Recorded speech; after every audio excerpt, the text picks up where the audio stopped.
Vamos a continuar con la serie Nuestro Nombre. ¿Se acuerdan? Habíamos empezado hace algunas semanas hablando de por qué nos llamamos Iglesia Evangélica Cristiana Esperanza en Jesús. Y hemos comenzado hablando de la primera palabra, de iglesia.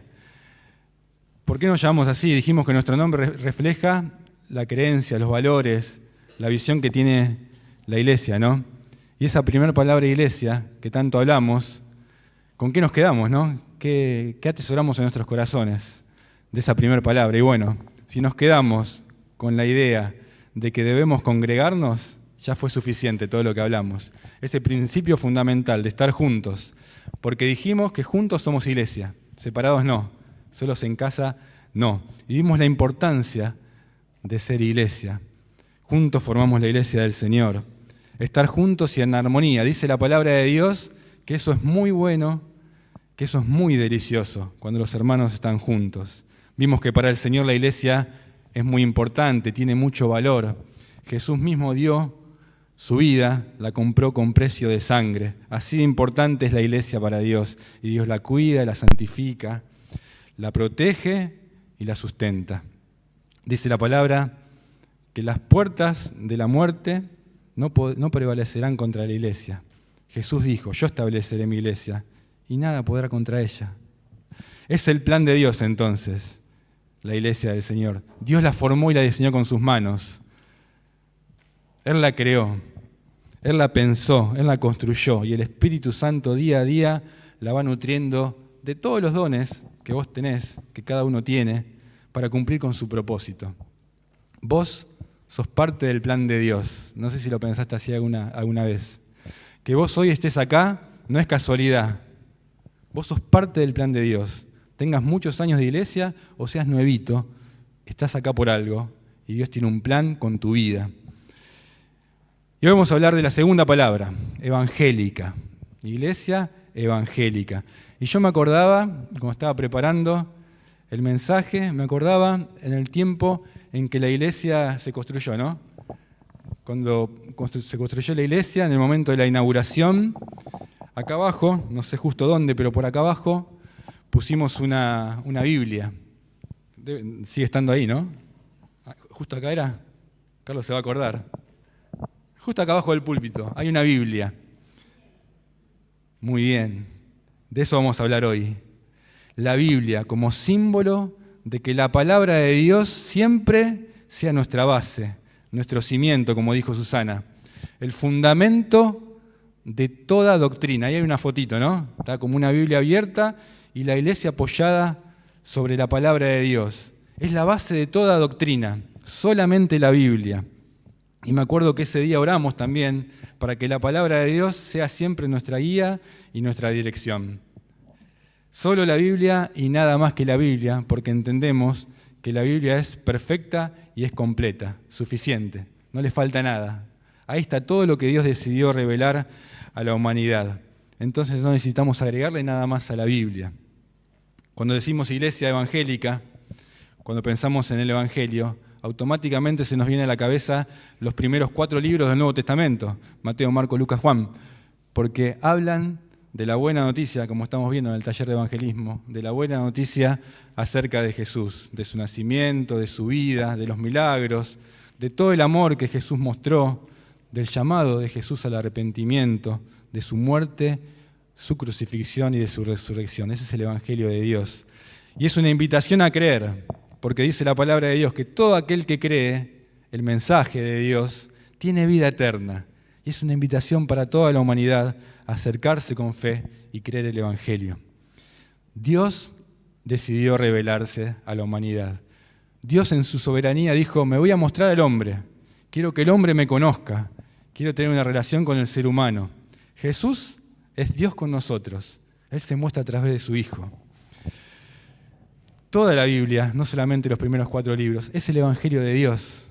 Toda la palabra, desde su comienzo hasta su fin, es el Evangelio de Dios. Dios decide revelarse, Dios decide darse a conocer. Las Escrituras revelan a Dios y nos revelan cómo es Dios, su carácter. Cuando leemos la palabra de Dios podemos entender cómo es Él, sus atributos, su carácter. Dios decide mostrarse para que le comprendamos. ¿Cómo obra el Señor? ¿Qué hace Dios? ¿Qué hizo? ¿Qué hace? Las promesas, ¿qué hará en el futuro? Y también entendemos la voluntad de Dios. ¿Qué quiere Dios? O sea, la palabra de Dios nos responde a estas tres preguntas. ¿Cómo es Dios? ¿Cómo obra Dios? ¿Qué hace Dios? ¿Y qué quiere Dios para nuestras vidas? Este es el Evangelio maravilloso de Dios. Y todo el Evangelio, como cantamos hoy, que fuiste el verbo en el principio, toda la palabra de Dios, dijimos, te revelaste, Señor, decidiste mostrarte. Toda la palabra de Dios nos habla de Jesucristo, desde principio a fin. La Biblia es cristocéntrica, nos habla del Señor. Vemos del comienzo a Jesús, un Jesús creador del cielo y de la tierra, junto con Dios y el Espíritu Santo, esa maravillosa Trinidad, creando la tierra, creando al ser humano. Lo vemos desde Génesis, cuando el hombre decide darle la espalda a Dios. No me importa, Dios, lo que vos me dijiste que haga, yo voy a hacer la mía. Desde los comienzos, cuando el hombre se equivoca y cae en pecado, automáticamente viene la promesa de un Salvador. Génesis 3:15 nos dice ya desde el comienzo y nos habla y nos apunta a Jesucristo, que a pesar de que el hombre cayó en pecado, Dios en su soberanía dijo que de las simientes, de la descendencia del ser humano, nacería Jesús. Y Jesús, un día, dice la palabra de Dios, y Dios le estaba diciendo al diablo que te va a aplastar tu cabeza, esa descendencia. Jesús va a destruir al diablo, lo va a vencer. Jesús va a vencer la maldad, va a vencer la injusticia, todo lo que nos pasa en este mundo que decimos ¿por qué? Un día Jesús lo va a derrotar al diablo. Y Apocalipsis, dijimos desde el comienzo hasta el fin, el último versículo de la palabra de Dios también apunta a Jesucristo y nos dice, ciertamente vengo en breve, Jesús un día va a volver. Oh sí, ven y ven Señor Jesús. ¿Qué queremos decir con esto? Que toda la Biblia apunta a Jesucristo y al establecimiento de su reino maravilloso, de su reino celestial. Con toda esta breve introducción, hoy queremos llevarnos, o pretendemos que nos llevemos 4 principios fundamentales, 4 principios importantes, 4 principios que sean útiles para nosotros. ¿Qué nos llevamos de esta palabra evangélica? Bueno, vamos a sacar 4 principios acerca de esto. Cosas bien prácticas, que si las ponemos en práctica, valga la redundancia, van a ser de mucha bendición para nuestras vidas.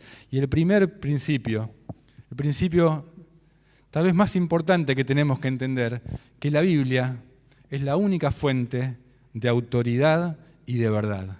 La Biblia es la única fuente de verdad. En este mundo que hay tantas verdades, que cada uno tiene su propia verdad, que cada uno dice lo que yo pienso está bien y se fomenta eso, hay una única verdad. No hay más de una, no hay 2, no hay 3, no hay miles. Una única verdad y eso está en la palabra de Dios. Única fuente de verdad y autoridad.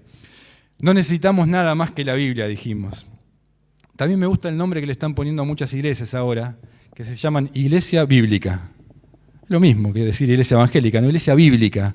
La Biblia y nada más que la Biblia, nuestra única fuente de autoridad y de verdad, la palabra de Dios, el Evangelio de Dios, nada más que eso. La Biblia es nuestra única regla de fe. ¿Qué quiere decir eso? Todo lo que vamos a creer. Y la Biblia también es nuestra única regla de conducta, todo lo que vamos a hacer, a vivir. Está todo acá en la Biblia. Por eso decimos que la Biblia es suficiente, no necesitamos nada más que la palabra de Dios. Entonces no podemos decir la Biblia más otras cosas, ¿no? La Biblia más algún libro de apoyo que diga algo distinto a la palabra de Dios, no puede ser. La Biblia más una revelación nueva de alguien que se sintió ungido por el Espíritu Santo y trajo una idea nueva, no puede ser. Tampoco puede ser la Biblia más una tradición o algo que se viene repitiendo siglo tras siglo, que no está en la palabra. No puede ser. La Biblia más, ahora se escuchan muchos, ¿no? De apóstoles modernos, de profetisas. No, es la Biblia nada más, no hay más revelación. Por eso decimos que la Biblia es suficiente, que la Biblia y este principio fundamental de solo la Biblia nos dice que no hay nada más que añadir. La palabra es perfecta, dijimos, y es suficiente y no tiene error. Pero las religiones añaden, y eso es un grave error porque ahí se generan doctrinas nuevas, doctrinas falsas que confunden a la gente. Pero si nos basamos solamente en la Biblia, ya está, Vamos a apoyar todo esto con la palabra de Dios. Todo lo que dijimos, vamos a apoyarlo ahí con 2 de Timoteo, que está en pantalla, capítulo 3, un versículo muy conocido, versículos 16 y 17, donde Pablo le dice al joven Timoteo, hoy lo vamos a agarrar a Timoteo y Pablo le va a hablar a Timoteo, lo vamos a agarrar ahí a Timoteo de punto. Pablo le dice a este jovencito, toda la Escritura, toda le dice, no un poquito, no un pedacito, no los libros que me gustan, no solo el Nuevo Testamento, porque el Antiguo Testamento ya pasó de moda, no, dice, toda la Escritura es inspirada por Dios. ¿Qué quiere decir? Que Dios ya la reveló, que Dios inspiró a personas para que la pudieran escribir. Por eso Pedro dice que tenemos la palabra profética más segura, la cual los santos hombres de Dios, siendo inspirados por Dios, por el Espíritu Santo, la pudieron escribir. Dice que es útil, ¿no? Útil. Algo útil es algo que tiene, ¿no? Uso, no es una decoración. Un cuadrito es una decoración, no sirve para nada, sirve para mirarlo, para que sea algo lindo. Un florerito es lindo, sin se ríe porque le encanta la decoración y yo quiero que haya espacio en casa para que pueda. Eso es una decoración, no es útil. Ahora una herramienta es útil porque te sirve para algo. Un serrucho te sirve para cortar, un martillo para clavar. Es algo que tiene uso, que tiene una función. Bueno, la palabra de Dios dice, es útil. ¿Útil para qué? Útil para enseñar. Porque con la palabra de Dios aprendemos, con la palabra de Dios nos instruimos, nos informamos, adquirimos conocimientos acerca de Dios, entonces nos enseña. También dice que es útil para redarguir. No solamente nos enseña, sino que nos convence de aquello que tenemos que cambiar en nuestras vidas.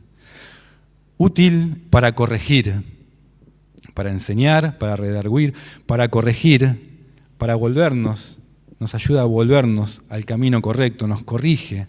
Y también dice que es útil para instruir en justicia. ¿Vieron cuando uno tiene un manual de instrucciones?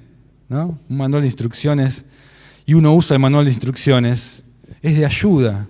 Es un manual que tenemos todos los cristianos porque nos instruye para instruir en justicia, nos instruye para estar en el camino correcto y nos va perfeccionando a los creyentes, en el camino adecuado, en el camino que Dios quiere.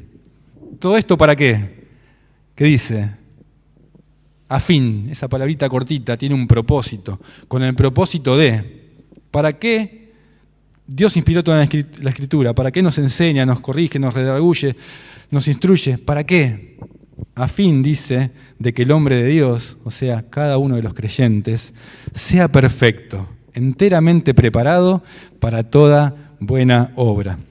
Vemos que la palabra, acá plenitud o todo, aparece un montón de veces en estos 2 versículos. Toda la Escritura, dice, es para todo.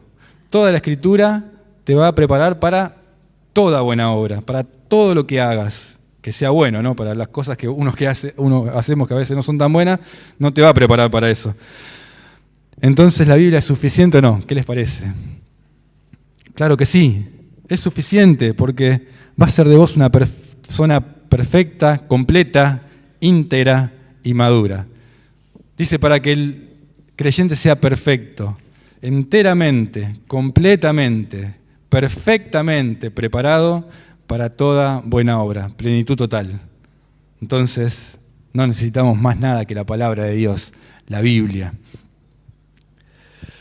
Algunos a veces equivocadamente buscan, ¿no?, alguna emoción especial, ¿no?, una emoción, algo especial, alguna unción del Espíritu, algún soplido, y descuidamos la palabra de Dios. No necesitamos nada nuevo. No busquemos revelaciones nuevas. Está todo revelado en la palabra de Dios. Ya no hay más revelación. La palabra de Dios fue sellada. No se puede añadir más nada. Tampoco se puede quitar de la palabra de Dios. Todo, absolutamente todo lo que Dios consideró necesario revelar, ya lo hizo en la Escritura. Ya está revelado. El Espíritu Santo también ya inspiró a los santos hombres de Dios para que eso revelado pueda estar escrito y hoy lo podamos leer. Entonces no podemos decir que hay más revelación, no hay más inspiración, porque decimos que si el Espíritu Santo sigue inspirando, estamos diciendo que la palabra de Dios no es completa, que a la palabra de Dios le falta algo, que no es suficiente, ¿Qué hace el Espíritu Santo hoy en nuestras vidas? Una tarea importantísima, que es iluminación. Cuando vamos a la Escritura, la leemos, el Espíritu Santo nos ayuda a comprenderla, eso que ya fue revelado.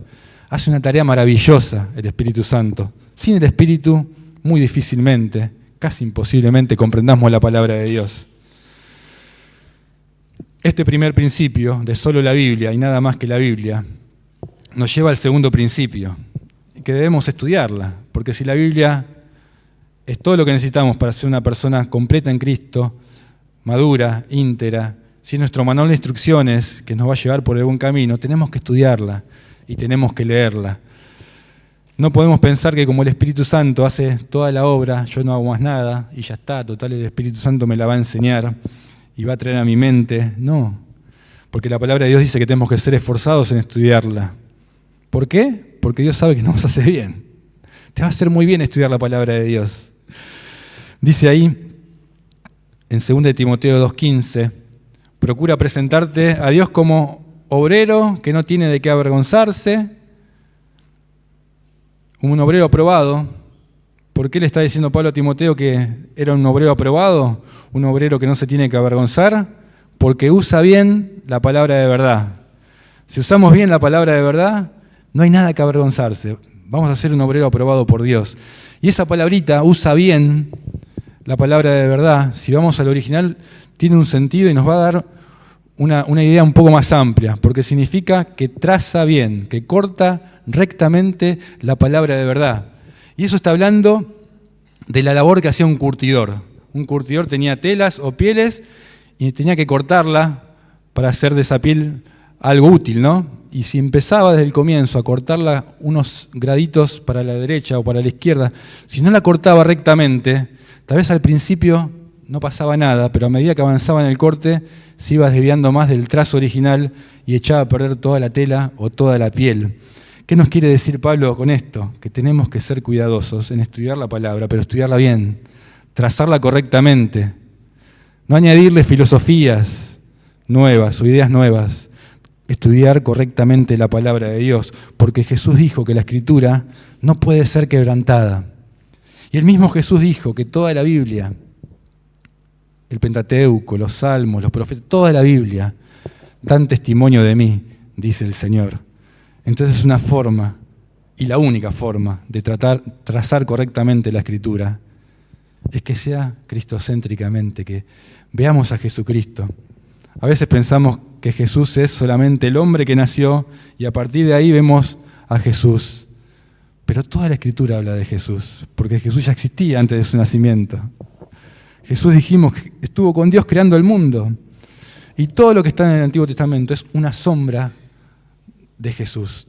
Todo el Antiguo Testamento nos ayuda a comprender al Señor Jesús. Debemos estudiarla y ser esforzados en estudiarla bien, trazar bien la Escritura, pedirle ahí al Espíritu Santo para no entenderla equivocadamente. Y el Espíritu Santo nos va a dar eso.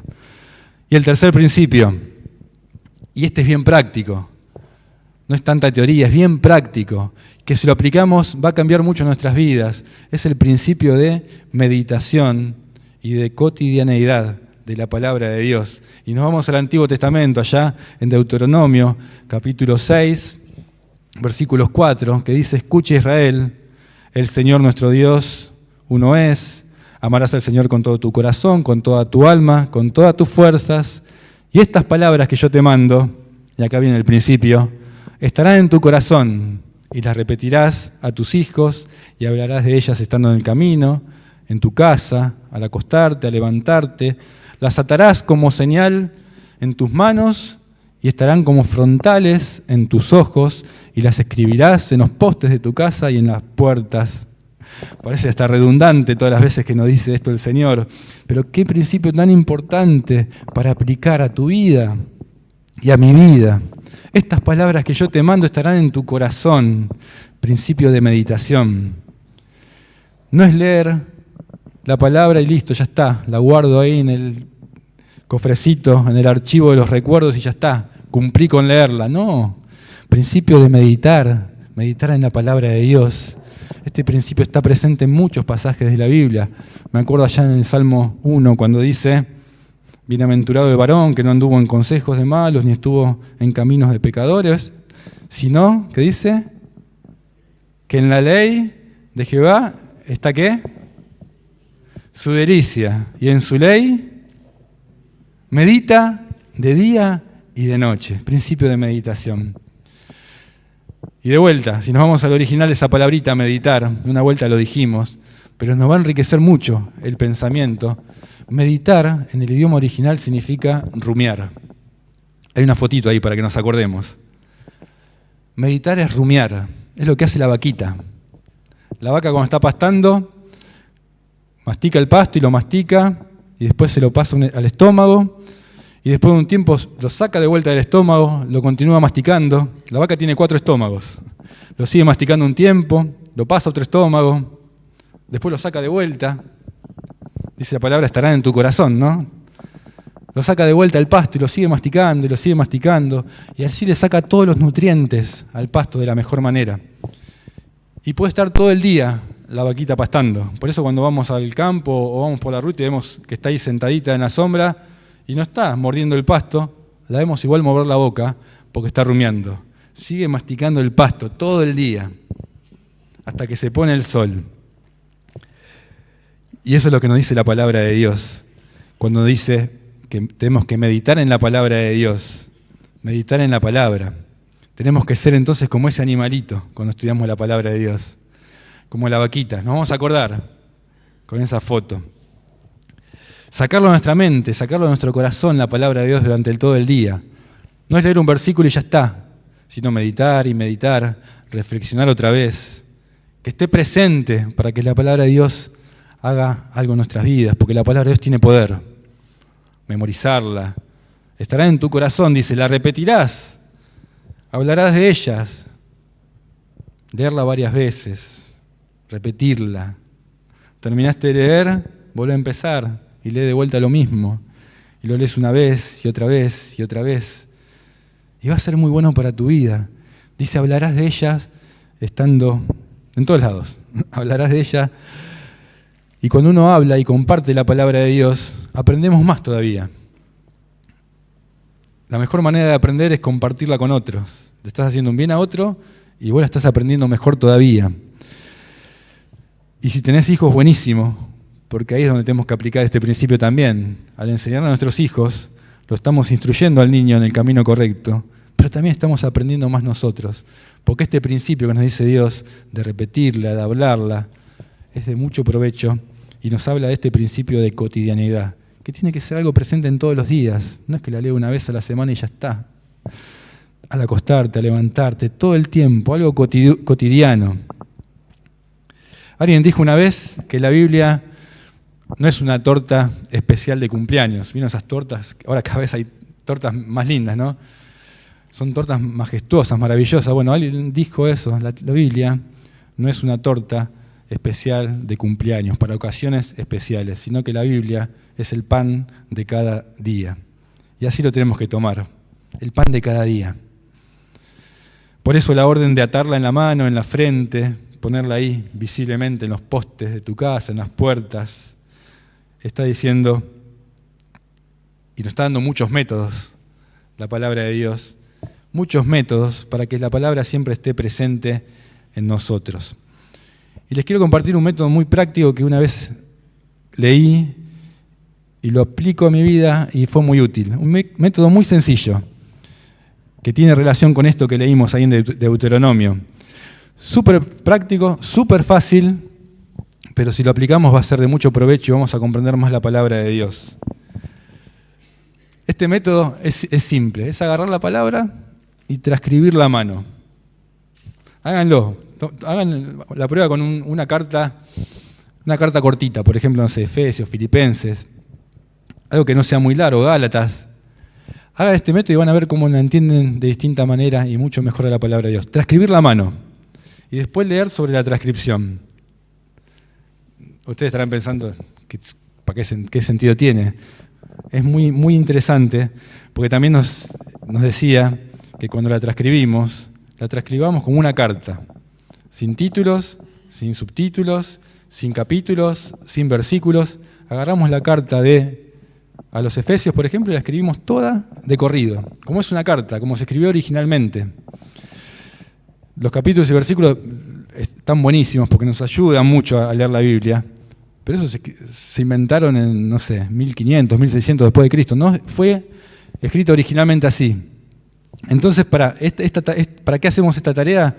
Porque está muy bueno, porque cuando estamos escribiendo, estamos usando las manos, la parte motriz, estamos leyendo de nuestra transcripción en voz alta, estamos usando todo nuestro cerebro, nuestros 2 hemisferios, estamos poniendo a practicar, a funcionar nuestro cerebro, el hermoso cerebro que Dios nos dio, porque a veces decimos, no, la Biblia solamente por fe y el Espíritu desde ya, pero Dios nos dio un cerebro para que la entendamos, estamos poniendo en práctica nuestra vista, nuestro oído, la parte motriz, estamos escribiendo, estamos leyendo en voz alta, estamos repitiendo y estamos aprendiendo más de la palabra de Dios.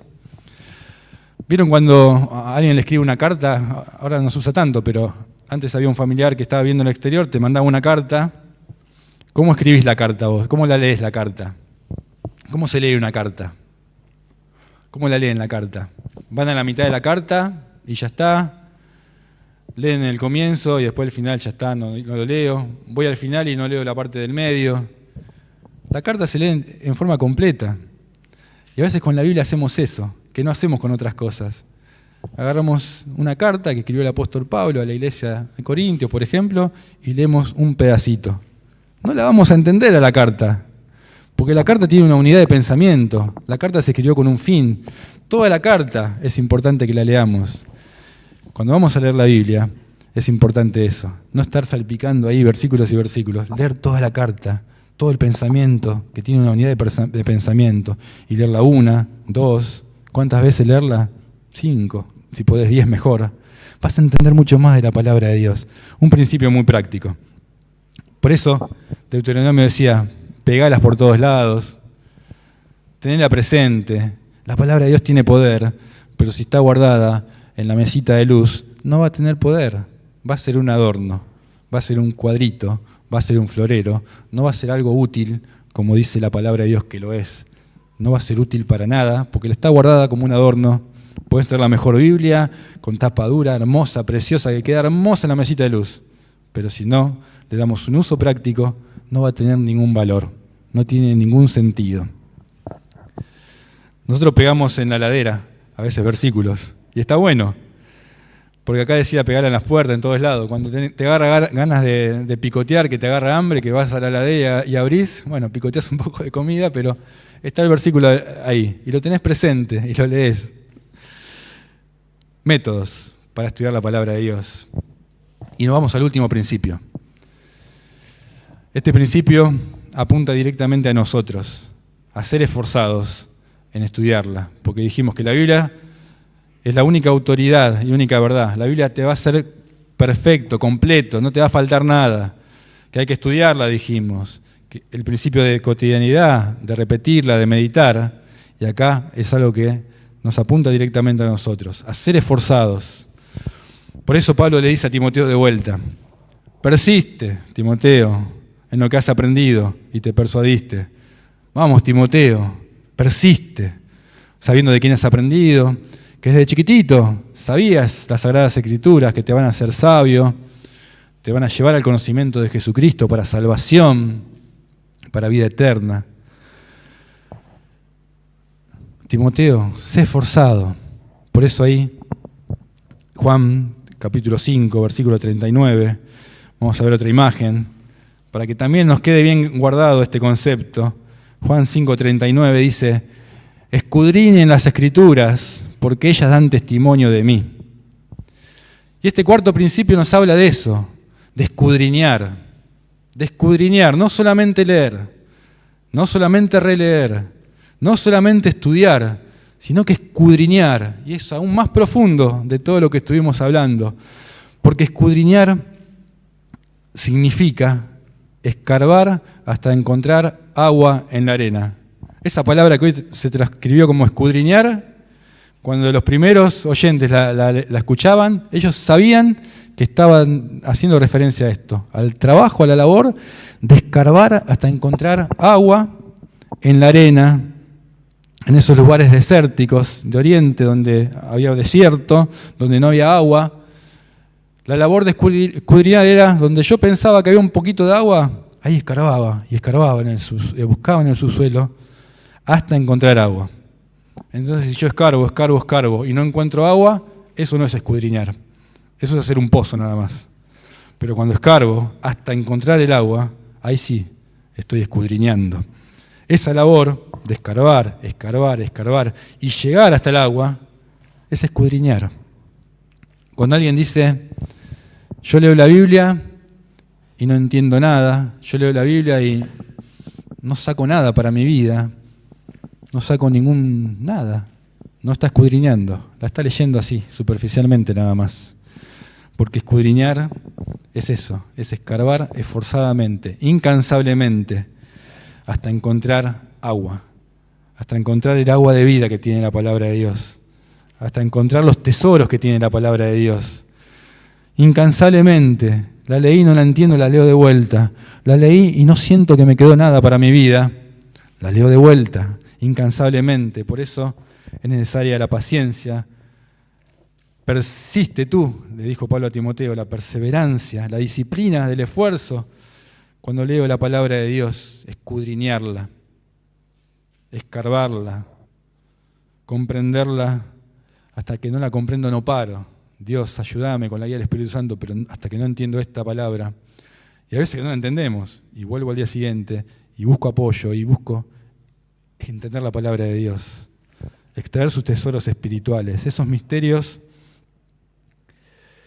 que Dios preparó para cada uno, se pueden extraer cuando verdaderamente estoy escarbando en la palabra de Dios. Ahora, ¿para qué todo esto? ¿Para qué decimos todo esto? ¿Para convertirnos en teólogos que saben la palabra de Dios? Desde ya que no. Porque Dios sabe que es bueno que vos leas la Biblia. Porque Dios sabe que es necesario que leas la Biblia. La palabra de Dios va a generar fe en tu vida. La palabra de Dios, con la ayuda del Espíritu Santo, te va a hacer conocer a Dios y el plan de Dios para tu vida. Dijimos que Dios reveló su carácter, su obra y su voluntad. ¿Cómo lo vamos a entender si no escarbamos en la palabra de Dios? ¿Cómo voy a saber qué quiere Dios para mi vida si no leo la Escritura? ¿Cómo voy a entender el obrar de Dios, sus promesas, qué hizo, qué hace y qué hará si no leo la Biblia? ¿Cómo voy a entender cómo es Dios? A veces alguien lo ve a Dios como un tirano, a veces alguien lo ve a Dios como un Dios solo de amor, a veces alguien lo ve a Dios como un Dios justo. ¿Cómo voy a entender el carácter de Dios? Dios es todo eso. Dios es amor, Dios es misericordia, Dios es justicia también. Dios es celoso de su palabra y de su voluntad. Dios rechaza el pecado, aborrece el pecado. ¿Cómo voy a entenderlo si no leo la palabra de Dios? Por eso es algo bien práctico. Mi deseo y mi oración es que hoy te vayas de esta reunión con más deseos de estudiar la palabra de Dios, de leer la palabra de Dios en tu casa. No es venir así pasivamente a la iglesia a recibir. Es ser esforzados en ir a buscar la palabra de Dios. ¿Cuándo? Todos los días. ¿A qué hora? Durante todo el día. Todo el tiempo. Principio de cotidianidad. Y para terminar quiero finalizar con este pensamiento. Quiero que hablemos acerca del creyente sensual o del cristiano sensual. Y vos te preguntarás qué tiene que ver esto con todo lo que estuvimos hablando de la palabra de Dios. ¿Por qué vamos a hablar del cristiano sensual? Como que no tiene nada que ver. ¿Qué es un creyente sensual? Judas habla de de las personas sensuales, de los creyentes entre comillas, ¿no? Más bien los no creyentes. Judas dice ahí en el único capítulo, versículos 7 y 19, tengan memoria de las palabras que antes fueron dichas por los apóstoles. Tengan memoria, ahí en la fotito, no sé si llega a ver porque está muy clarito, hay un cerebro. Tengan memoria, le dice, de las palabras, de la palabra de Dios, tengan memoria. En los últimos tiempos habrá burladores que andan según sus malvados deseos, estos causan divisiones, dice, los sensuales, que no tienen al Espíritu. Judas habló de los sensuales. Hoy se puede malinterpretar este término porque pensamos en alguien sensual como alguien que tiene poca ropa o ropa provocativa, ¿no? Pero la definición del diccionario de la palabra sensual es todo lo que es perteneciente o altamente susceptible a los sentidos. Eso es sensual. Una persona sensual es aquella que depende de lo que siente, aquella que depende de los sentidos, de las experiencias que vive. El creyente sensual, y siempre lo pongo entre comillas, el creyente sensual vive por los sentidos más que por el entendimiento de la palabra de Dios. Incluso llega al punto de decir, la letra mata, te hace mal. Aunque parezca mentira, en algunos lados están diciendo que no lean tanto la Biblia porque les hace mal, la letra mata. Error, horror. Dicen, no necesitamos leer la palabra de Dios porque el Espíritu se encarga de revelarlo. El Espíritu se encarga de traer una revelación, algo distinto, alguna experiencia, alguna emoción, algo sobrenatural. Tenemos que ir a la palabra de Dios, no buscar cosas emocionales. Así que el cristiano sensual no puede ser movido al servicio, por ejemplo, al menos que él tenga ganas. No puede ser movido a la oración, al menos que él sienta deseos de orar. ¿Por qué? Porque depende de lo que siente. Por eso decimos el creyente sensual, depende de lo que siente. Si no siente, no ora. Si no siente, no lee la Biblia. Es inconstante en lo que hace. Empieza algo y no lo termina. Porque depende de sus emociones. Hoy estoy bien, mañana estoy mal. Deja todo por la mitad. ¿Qué debemos hacer? Debemos generar carácter. Debemos generar carácter en nosotros, con la ayuda de Dios. Generar carácter, generar convicciones. Carácter es lo que vos sos, lo que sabés que tenés que ser, sin depender de tus emociones. Esto es un consejo muy valioso que nos da la palabra de Dios. Sin depender de tus emociones, genera carácter. Entonces hoy, por ejemplo, ¿tenés ganas de leer la Biblia? La lees. Mañana te levantás sin ganas de leer la Biblia, ¿qué haces? La lees igual. ¿Por qué? Porque no dependés de lo que vos sentís. Dependés de una convicción profunda que sabés que te hace bien leer la palabra de Dios y que es voluntad de Dios. Y la lees. Y eso va forjando un carácter cristiano. Porque estás de a poco dominando a tu cuerpo, dominando tus emociones que te llevan para hacer lo que no hay que hacer.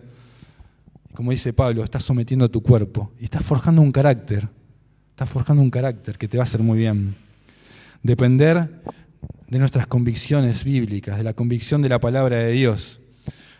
La Biblia está dirigida primordialmente, aunque no exclusivamente, pero primordialmente está dirigida a nuestro entendimiento, a nuestra mente.